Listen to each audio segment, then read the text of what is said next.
জুলাই আগস্টের ত্যাগের পরও কাঙ্ক্ষিত বাংলাদেশ পায়নি এমন মন্তব্য করেছেন বিএনপি মহাসচিব মির্জা ফখরুল ইসলাম আলমগীর। তিনি বলেন, নির্বাচনের মধ্য দিয়ে এখনো কোনো নির্বাচিত সরকার বা পার্লামেন্ট পায়নি জনগণ।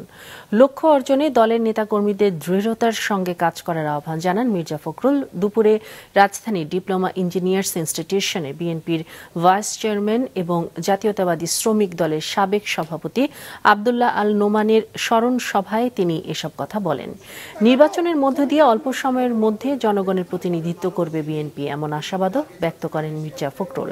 প্রাইম এশিয়া ইউনিভার্সিটির শিক্ষার্থী পারভেজের মতো ত্যাগী ছাত্রনেতাকে যারা হত্যা করেছে তারা দেশের পরিবর্তনের আন্দোলনে সম্পৃক্ত ছিল না, এমন অভিযোগ করেছেন বিএনপি মহাসচিব।